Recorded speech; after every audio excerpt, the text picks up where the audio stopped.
AI summit खत्म नहीं हुआ है बॉस। दुनिया भर में इसकी चर्चा क्यों हो रही है आज आपको दिखाऊंगा। 20 देशों के बड़े बड़े नेता यहां आ रहे हैं, मिल रहे हैं, बड़े बड़े सीईओ से मुलाकात हो रही है पीएम मोदी की। प्रधानमंत्री मोदी ने अपनी धुआंधार मीटिंग्स में भारत को चमकाने वाले कौन से बड़े फैसले किए आज आपको वो भी बताऊंगा। मोदी की एआई समिट को कैसे दुनिया एक बड़ी पहल और बड़ा अचीवमेंट मान रही है आज आपको सुनना चाहिए, क्योंकि यहां तो खाली गलगोटिया यूनिवर्सिटी के कांड के अलावा जैसे कुछ हुआ ही नहीं ऐसा लग रहा है। एआई समिट को लेकर एक तरफ अचीवमेंट्स हैं, दूसरी तरफ कंट्रोवर्सी है। एक तरफ सवाल और बवाल है, दूसरी तरफ नरेंद्र मोदी ने जो किया वो कमाल है। लेकिन आप इस बात को भी समझिए कि कोई एक कंट्रोवर्सी इतनी बड़ी अचीवमेंट को कम कर सकती है क्या? अगर आपके दिल में अपने देश के प्रति जो गर्व का भाव होना चाहिए वो नहीं है, तभी आपको लगेगा कि एआई समिट खराब हो गई। एआई समिट को लेकर चाइनीज रोबो डॉग और एक प्राइवेट यूनिवर्सिटी की जो कंट्रोवर्सी हुई उसके बारे में आगे बताऊंगा, लेकिन पहले अचीवमेंट की बात करना जरूरी है बॉस। क्योंकि नरेंद्र मोदी की एआई समिट ऐसी है, भारत की एआई समिट ऐसी है जिसकी बात पूरी दुनिया में हो रही है। यह दुनिया में ग्लोबल साउथ को लेकर भारत की लीडरशिप दिखा रहा है। लोग लगे पड़े हैं चाइनीज कुत्ते के पीछे। अरे पहले भारत जो अचीव कर रहा है वो देखो ना यार। आप देखिए कि कुछ देर पहले ही पीएम मोदी एआई समिट में पहुंचे और वहां वर्ल्ड लीडर्स का स्वागत किया। 20 देशों के प्रमुख एआई समिट के लिए भारत आए हैं। इसमें से ज्यादातर नेता भारत आ चुके हैं। पीएम मोदी ने एआई समिट में उनका स्वागत किया। यूएन के जनरल सेक्रेटरी भी भारत मंडपम पहुंचे। यानी कोई छोटा मोटा इवेंट कर दिया वैसा नहीं है। दुनिया को नरेंद्र मोदी ये दिखा रहे हैं कि भारत जो चीजें कर रहा है वो किस बड़े स्केल पर करता है। बड़े बड़े नेता एआई समिट में आ चुके हैं। बड़ी बड़ी कंपनियों के सीईओ इसके लिए आए हुए हैं। आज पीएम मोदी ने गूगल के सीईओ सुंदर पिचाई से भी मुलाकात की है। तस्वीरें आप देखिए। अच्छा, पीएम मोदी कई बार विदेश जाते हैं तो सूट बूट पहनते हैं। आज बहुत दिन बाद घर में भी देख रहा हूं, भारत में भी सूट बूट पहन के थे। पीएम मोदी ने सुंदर पिचाई के साथ एआई पर चर्चा की। कैसे गूगल जैसा टेक्नोलॉजी जायंट भारत के टैलेंट स्टूडेंट्स और प्रोफेशनल्स के साथ एआई की फील्ड में काम कर सकता है, इस पर बातचीत हुई। गूगल के सीईओ ने आज ही एक बड़ा ऐलान भी कर दिया। सुंदर पिचाई ने कहा कि वो इंडिया अमेरिका कनेक्ट इनिशिएटिव का ऐलान कर रहे हैं। इसके तहत भारत और अमेरिका के बीच एआई कनेक्टिविटी को बढ़ाया जाएगा। इसके साथ Google AI professional certificate program का भी ऐलान किया गया। भारत की बात करते हुए गूगल के सीईओ ने कहा कि भारत की स्थिति बहुत अच्छी है, कोई बाधा है ही नहीं। सुंदर पिचाई ने कहा कि भारत इस तरह का बदलाव ला रहा है या भारत में ऐसा बदलाव हो रहा है जिससे next world leading AI major भारत में तैयार होंगे। सुंदर पिचाई को दिख रहा है कि भारत में गजब हो रखा है एआई के मामले में। कांग्रेस कह रही कि बाप रे बाप क्या ही कांड हो रहा है, क्या हो रहा, कुछ नहीं हो रहा। सुंदर पिचाई ने माना कि भारत में एआई के इकोसिस्टम को विकसित करने में अहम काम हुआ है। सुंदर पिचाई ने भारत के एआई मॉडल सर्वम का जिक्र किया, जो बताता है कि भारत में घरेलू लेवल पर एआई तकनीक पर बढ़िया काम हो रहा है। यहां भारत में कुछ लोग एआई समिट पर सवाल उठा रहे हैं। उधर दुनिया के बड़े बड़े देशों के नेता एआई समिट को लेकर इतना एक्साइटेड हैं कि वो नरेंद्र मोदी के साथ दिल वाला इमोजी बना रहे हैं। पीएम मोदी और फ्रांस के राष्ट्रपति की यह तस्वीर एआई जनरेटेड है, लेकिन इसे फ्रांस के राष्ट्रपति ने पोस्ट किया है। मतलब ये बताते हुए कि हम ऐसा ही कुछ फील कर रहे हैं। और लिखा है कि when friends connect innovation follows, ready for the AI impact summit. आप देखिए कि एक तरफ भारत में ही एक इकोसिस्टम है जो एआई समिट को बदनाम करने में लगा है, दूसरी तरफ दुनिया की बड़ी बड़ी कंपनी के प्रतिनिधि भारत की एआई ताकत को सलाम कर रहे हैं। जैसे प्रोसेस, जो दुनिया की बड़ी टेक इन्वेस्टर्स कंपनी है, वो कह रही है कि भारत में उपभोक्ता उद्यम मजबूत है। कंपनी के अधिकारी कह रहे हैं कि भारत की ग्रोथ बहुत फास्ट है। कंपनी बोल रही है कि भारत का एआई समिट ग्रेट है, ये बहुत बड़ा है, यहां बहुत सी चीजें हो रही हैं, बहुत ही अद्भुत है। बड़ी बड़ी कंपनी भारत के एआई समिट को ग्रेट बता रही है। और अपने यहां के कांग्रेस और बाकी लोग क्या कह रहे हैं अभी आगे दिखाऊंगा। अंतर्राष्ट्रीय कंपनी एनवीडिया ने कहा कि भारत अपने मजबूत डेवलपर नेटवर्क, स्टार्टअप और साझेदारों के साथ एआई इनोवेशन के सबसे महत्वपूर्ण केंद्रों में से एक बन गया है। ये बातें वो कंपनी कह रही है जो दुनिया की सबसे बड़ी कंपनियों में गिनी जाती है। इसी तरह global venture capital firm Accel ने कहा है कि भारत अगले दशक में टेक्नोलॉजी का उपयोग करके अपने मार्केट कैपिटलाइजेशन को 2 ट्रिलियन अमेरिकी डॉलर का इजाफा करने जा रहा है। कंपनी ने कहा कि इसका मतलब यह है कि भारत में 100 बिलियन डॉलर वाली कई कंपनियां होने वाली हैं और यह बहुत बड़ा जंप होगा। इसी तरह गूगल डीप माइंड के सीईओ ने कहा है कि अगर भारत के युवा एआई के नए उपकरणों को पूरी तरह से अपना लें और उनमें महारत हासिल कर लें तो वो एआई परिवर्तन के अग्रदूत के रूप में उभर सकते हैं। यानी दुनिया भर की बड़ी बड़ी कंपनियां कह रही हैं बॉस कि भारत लीड कर रहा है और आगे और लीड करेगा। भारत में एआई को लेकर अपॉर्चुनिटीज की प्रबल संभावनाएं खुली हुई हैं। आप मेटा कंपनी के एआई चीफ ऑफिसर को सुनिए जो कह रहे हैं कि अमेरिका की तुलना में भारत में ज्यादा कंज्यूमर एआई स्टार्टअप्स हैं। वो भारत के लिए और क्या कह रहे हैं, एक बार सुनिए आप। I think India is actually दुनिया की बड़ी बड़ी कंपनियां भारत के एआई समिट को न सिर्फ गेम चेंजर बता रही हैं, बल्कि बड़ी बड़ी कंपनियां एआई के मामले में भारत में निवेश भी करने वाली हैं। ग्लोबल चिप मेजर क्वालकॉम ने यह कह दिया है कि भारत में 1360 करोड़ रुपए का निवेश का प्लान है। कंपनी अपने स्ट्रैटेजिक एआई वेंचर फंड के जरिए भारत की उन कंपनियों में निवेश करेगी जो एआई में आगे बढ़ रहे हैं। भारत की दिग्गज engineering company Larsen and turbo और चिप निर्माता कंपनी एनवीडिया ने भी हाथ मिला लिया है। एलएनटी ने एनवीडिया के साथ मिलकर गीगावाट स्केल एआई इंफ्रास्ट्रक्चर विकसित करने की योजना का ऐलान किया। यानी भारत के एआई सेक्टर में इंटरनेशनल कंपनियां दिलचस्पी दिखा रही हैं, उन्हें भारत में नए नए मौके दिख रहे हैं। आप केंद्रीय मंत्री अश्विनी वैष्णव को सुनिए, वो तो दावा कर रहे हैं कि अगले 2 सालों में एआई के क्षेत्र में $200 बिलियन का निवेश हो सकता है।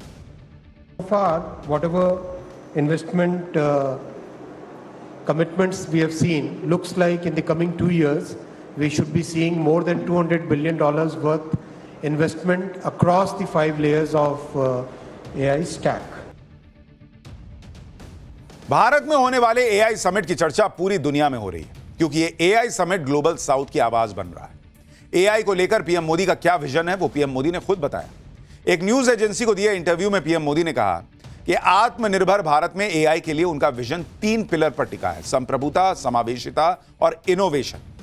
उन्होंने कहा कि उनका विजन है कि भारत दुनिया भर में टॉप 3 एआई सुपर पावर में से एक होना चाहिए, और सिर्फ एआई के इस्तेमाल में ही नहीं बल्कि बनाने में भी।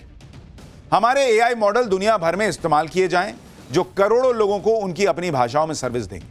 पीएम मोदी ने कहा कि हम चाहते हैं कि एआई के फायदे सभी तक पहुंचे, न कि सिर्फ शुरुआती तौर पर इसे अपनाने वालों तक ही सीमित रहे। ग्लोबल साउथ में आयोजित पहले ग्लोबल एआई समिट के तौर पर भारत एक ऐसा प्लेटफॉर्म बन रहा है जो कम प्रतिनिधित्व वाली आवाजों और विकास की प्राथमिकताओं को बढ़ावा देता है।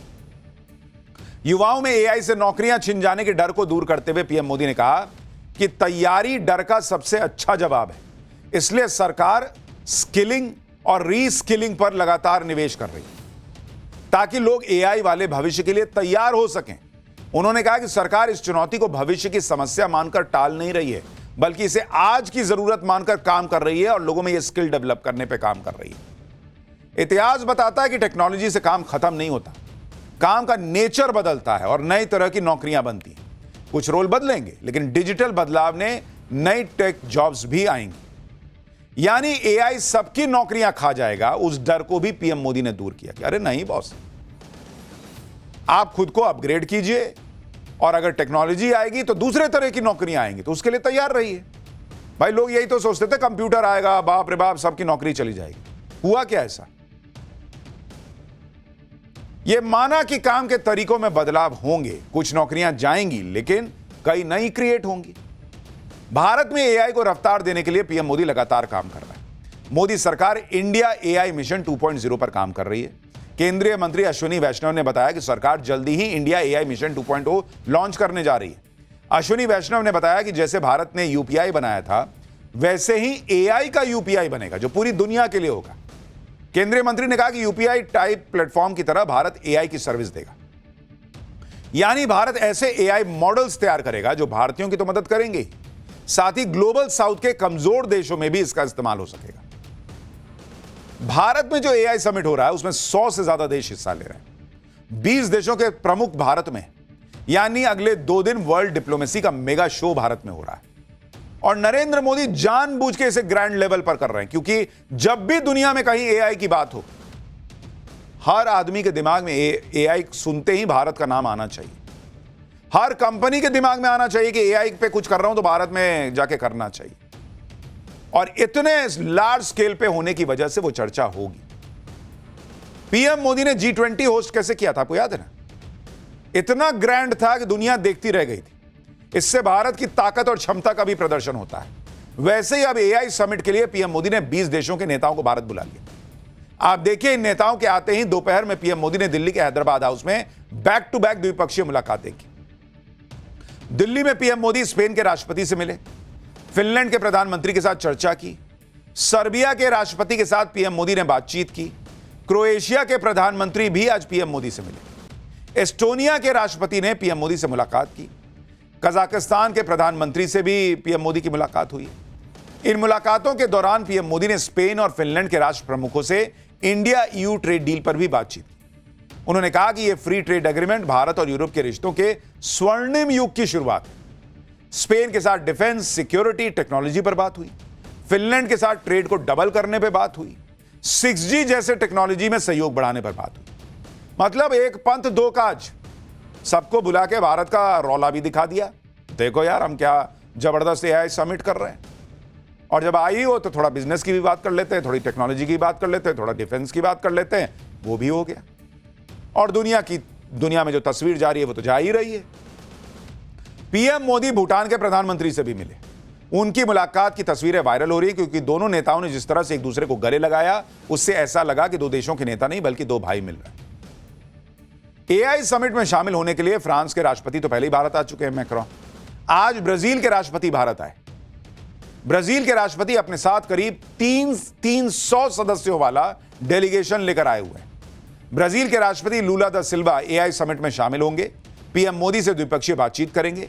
ब्राजील के राष्ट्रपति ऐसे वक्त में भारत आए हैं जब ब्राजील भी अमेरिका और चीन पर अपनी निर्भरता को कम करना चाह रहा है और ब्राजील को भारत के रूप में एक भरोसेमंद पार्टनर दिख रहा है। राष्ट्रपति लूला दा सिल्वा 18 से 22 फरवरी तक भारत के दौरे पर रहने वाले हैं। ब्राजील के राष्ट्रपति के दौरे की बहुत चर्चा भी है क्योंकि कहा जा रहा है कि भारत और ब्राजील के बीच बड़ी बड़ी डील हो सकती है। विदेश मंत्रालय ने बताया कि पीएम मोदी भारत और ब्राजील के रिश्तों को नए लेवल पर ले जाने वाले हैं। ब्राजील के राष्ट्रपति के दौरे पर ट्रेड टॉप एजेंडा है। भारत और ब्राजील के बीच द्विपक्षीय व्यापार 2024 के मुकाबले 2025 में 25% ऑलरेडी बढ़ चुका है। भारत और ब्राजील के बीच जो $12 बिलियन यानी 1,08,000 करोड़ का व्यापार होता है, उसे बढ़ाकर अगले 5 साल में $20 बिलियन यानी 1,80,000 करोड़ रुपए तक ले जाने का टारगेट है। भारत और ब्राजील के बीच फार्मा और सिविल एविएशन में डील हो सकती है। क्रिटिकल मिनरल, जिसे दुनिया का नया गोल्ड कहा जा रहा है, उसे लेकर दोनों देशों में अहम डील हो सकती है। दावा है कि चीन के बाद दुनिया में सबसे ज्यादा रेयर अर्थ रिजर्व ब्राजील के ही पास है। तो भारत के लिए ब्राजील से यह दोस्ती बहुत कारगर साबित होगी। इधर दुनिया के बड़े बड़े नेता, सीईओ सब भारत में, वो भारत की एआई ताकत को सलाम ठोक रहे हैं। वो भारत के एआई समिट को देखकर हैरान हो रहे हैं। भारत डील पे डील ठोके जा रहा है।